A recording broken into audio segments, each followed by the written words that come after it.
Section 1. Listen to the telephone conversation between a student and the owner of a paragliding school and answer the questions 1 to 7. Now you have some time to read questions 1 to 7.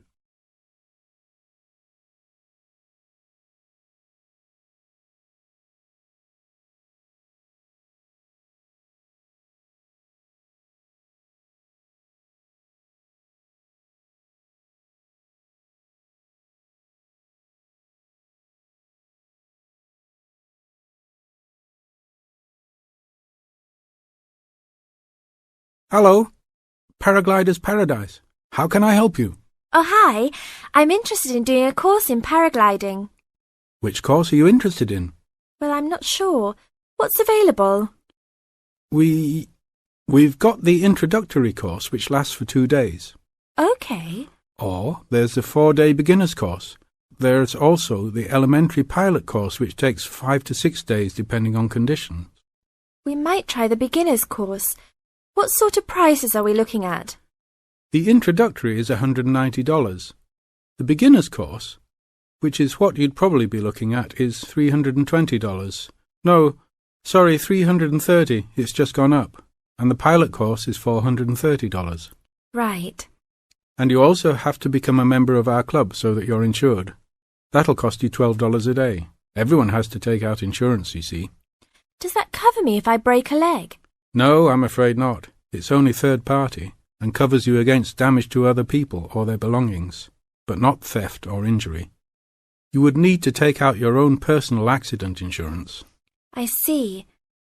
And what's the best way to get to your place? By public transport, or could we come by bike? We're pretty keen cyclists. It's difficult by public transport, although there is a bus from Newcastle. Most people get here by car, though, because we're a little off the beaten track. But you could ride here, okay? I'll send you a map. Just let me take down a few details. What's your name? Maria Gentle. And your address, Maria? Well, I'm a student staying with a family in Newcastle. So it's care of? Care of Mr. and Mrs. MacDonald. Like the hamburgers? Yes, exactly. MacDonald. The post office box address is probably best. It's P.O. Box 2492, Newcastle. Is there a fax number there? Because I could fax you the information. Yes, actually there is. It's 0249. That is for Newcastle. And then 760412. Okay. Now, if you decide to do one of our courses, you'll need to book in advance and to pay when you book. How would you be paying? By credit card, if that's okay. Do you take Visa? Yes, fine. We take all major cards, including Visa, Master, and American Express. Okay then. Thanks very much. Now you have some time to read questions 8 to 10.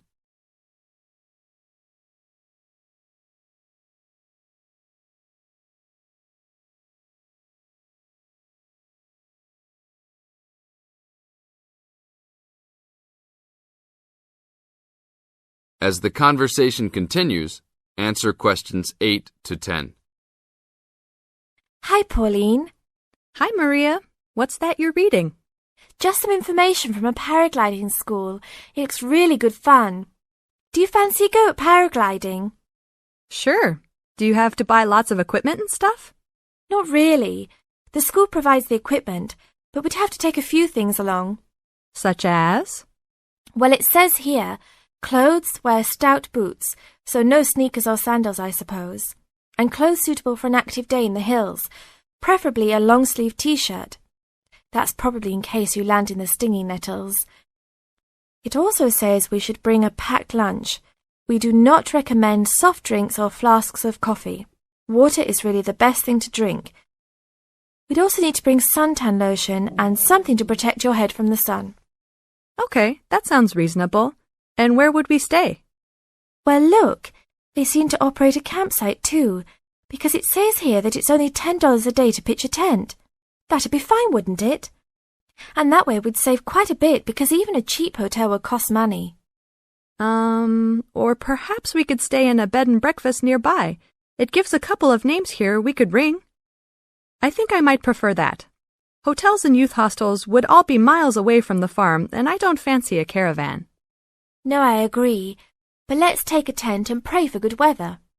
Okay, let's do it. What about next weekend? No, I can't.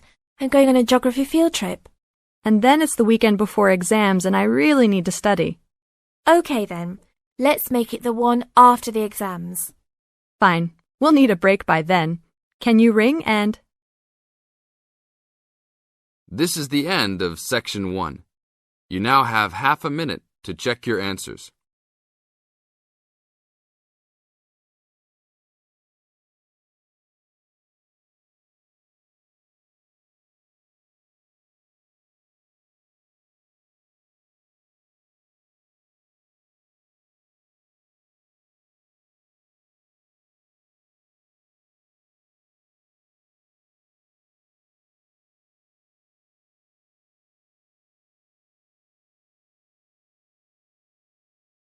Now turn to Section 2. Section 2. You are going to hear an interviewer who is interviewing Alan. He made a great discovery of Mungo National Park.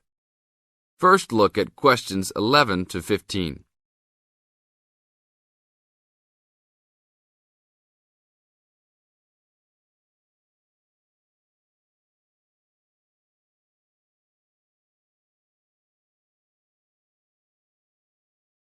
As you listen to the first part of the interview, answer questions 11 to 15.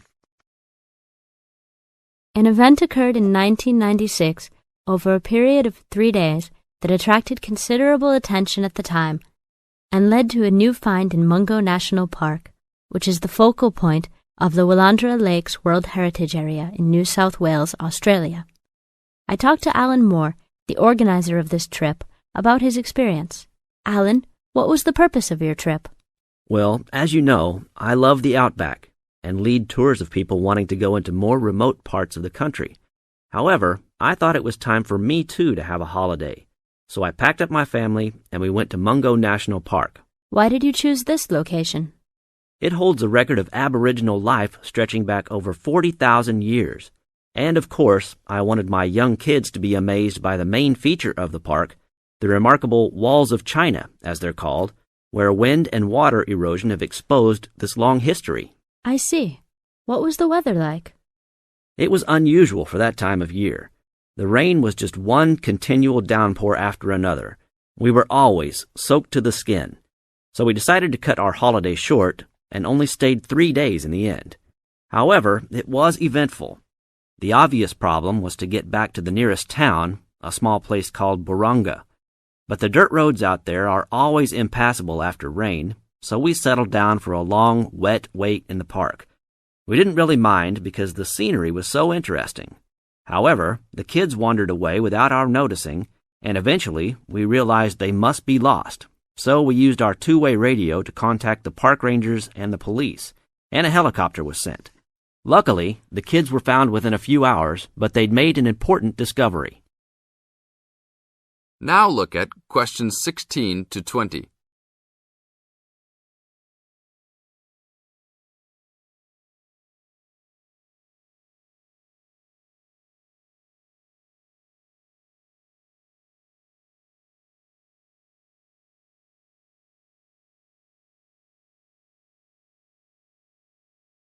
As the talk continues, answer questions 16 to 20.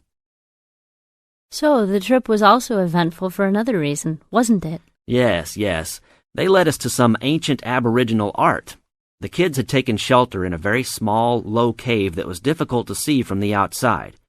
We were lucky to have another family camping in our location. When they heard us calling the kids, they immediately helped us search for them, and as the hours went by, they also provided us with much-needed support and encouragement. We really appreciated their help. And as we were already soaked through after looking for the kids for a couple of hours, they even made sure we had enough dry clothes to wear. The park ranger managed to get through to us to lead the search, and when the helicopter pilot notified us by two-way radio that he'd seen the children but was unable to land nearby, we were able to eventually find them very excited about what was in their little cave. And what did you think of their cave? Well, after squeezing in, I must say I was impressed and managed to take a few photos of it before we left. There were many faint markings and dots on the wall. It was difficult to tell what they represented because they were so small, but people from the museum who have since visited there said the markings were similar to some other findings in the area, and later confirmed they were very old. Although it's now a protected site, the children like to call it their cave, and are allowed to visit it when a ranger can go with them. Thank you, Alan. If you go to Mungo National Park, you can see the entrance to the cave and some of Alan's photos at the ranger's station. Alan continues to lead tour groups in the outback, and if you want further information... This is the end of Section 2. Now you have half a minute to check your answers.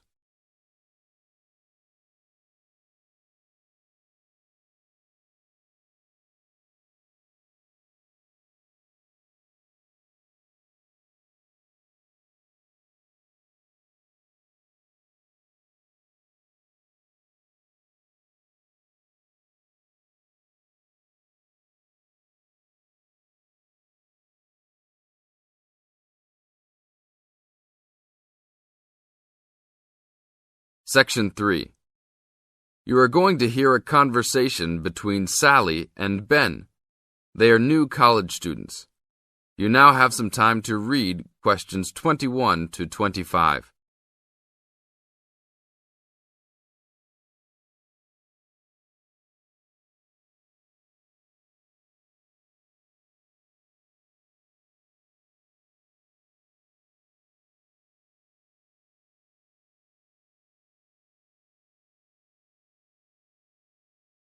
Now, listen to the first part of the conversation and answer questions 21 to 25.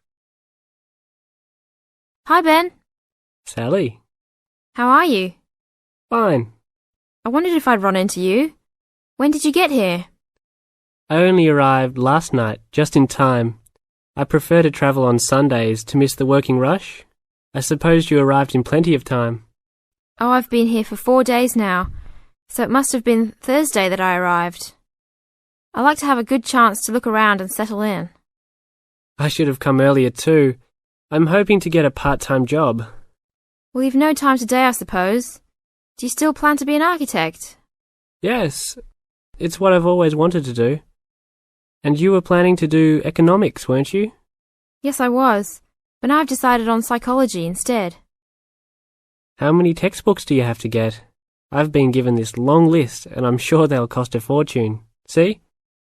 That looks a lot. It's longer than my list. Well, it's 14 all told.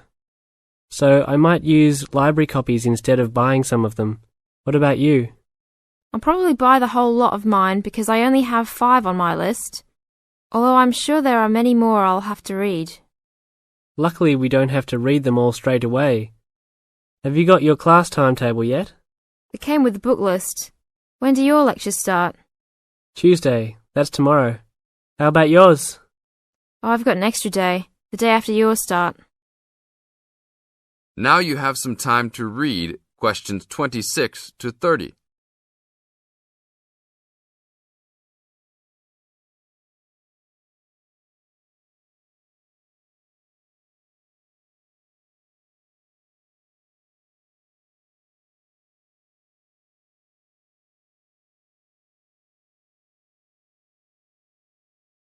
As the conversation continues, they are talking about their new college life. Listen carefully and answer questions 26 to 30. It's nothing like school, is it? Not so far, and the lectures will certainly be different. Do you have any special approach for keeping up with lectures and the amount we have to read? Well, I usually try to read every word in a book, in case I miss something important. So I suppose I'll try to write down every word of the lecture if I can. Oh, I couldn't do that. I'd get cramp in my fingers, and I wouldn't really hear what was being said. I usually skim a book when I read, and underline key parts, so I guess I'll try to make notes on the main points of the lecture. Have you thought of using a cassette recorder? You mean to record the lecture? Yep. Then you could make really good notes. Is it allowed? I think so. It must be. Plenty of people seem to do it. It has to be better than trying to write every word as you listen. Anyway, what's your first lecture about? Oh, it's on the Industrial Revolution. The Industrial Revolution? Sounds boring to me. Not really. It made a big difference to everything, including architecture eventually. So what's your first lecture about? It's about what separates humans from other animals. Okay. Look, I was on my way to the library to check out some of these books on my list. I have a tutorial paper to give in a couple of weeks. Oh, what's the topic? Well, I think our lecturer must have trouble thinking up topics. The topic is, why study architecture? I don't know. It could give you a chance to set out what you want to do. I guess so. Have you been given any tutorials to do yet? Yes. Mine is called Needs for Sleep. Sounds almost as interesting as mine. This is the end of Section 3. You now have half a minute to check your answers.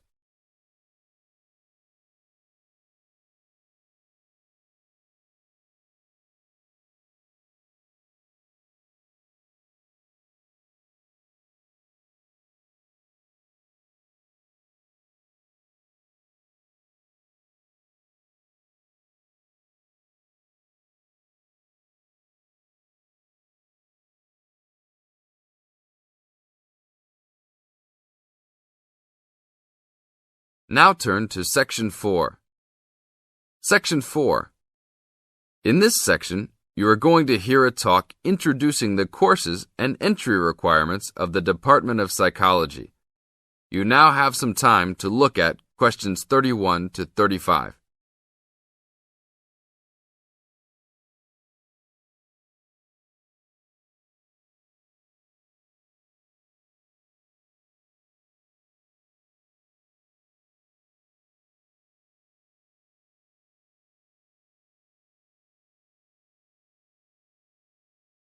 Now listen to the first part of the talk and answer questions 31 to 35.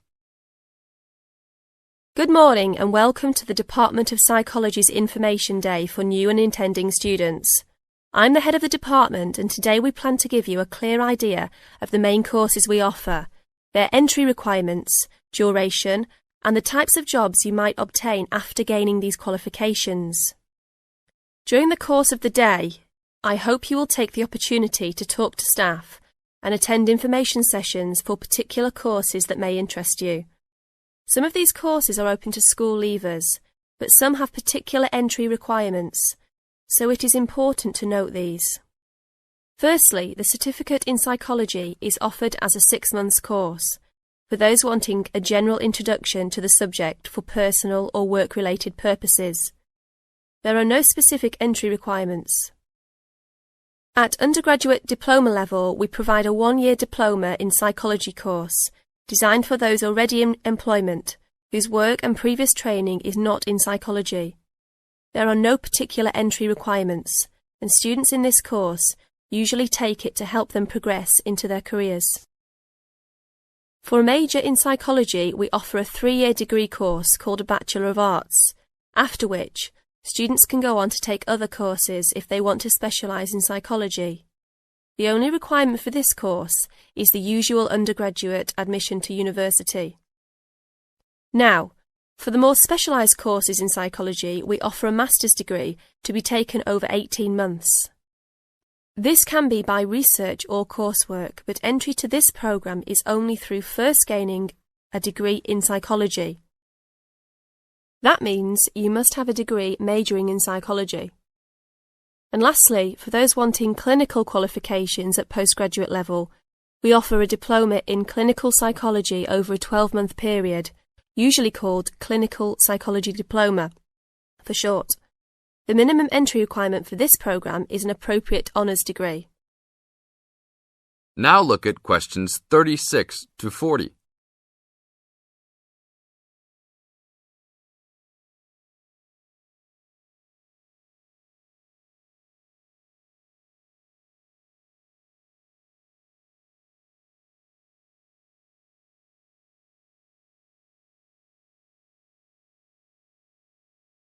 Listen carefully and answer questions 36 to 40. Now, it's also important that you have some understanding of the types of work these courses can prepare you for, and it's useful to know the relationship between the work you might do after you complete the course and the work of others who have studied different courses in psychology. As I said before, the certificate in psychology is for personal interest or possibly for work-related purposes, but doesn't qualify you in any particular way. Our students in this course can range from women who have stopped work to care for their children and the children have now commenced school, to the support staff in a specialised publishing company. They really vary a lot. The undergraduate diploma usually attracts people working in offices such as banks or in some government departments. If you gain a degree with a major in psychology, again, you are not professionally trained, but this could enable you to undertake further training to obtain professional qualifications, or it might just be part of a first degree that will help you to get a good job that doesn't require particular specialisation at that stage. After completing a master's degree, you would expect to have some specialisation, perhaps in research or on a particular aspect of psychology, such as child development. For those who also have a clinical diploma, there are a wide range of jobs available. Some focus on helping people with personal adjustment or family problems. Others might concentrate more on using psychological tests, or perhaps working in particular institutions, such as those for the mentally ill, or in prisons. There are many other job opportunities, so if you are interested to discuss possibilities with any of the staff today. This is the end of Section 4. You now have half a minute to check your answers.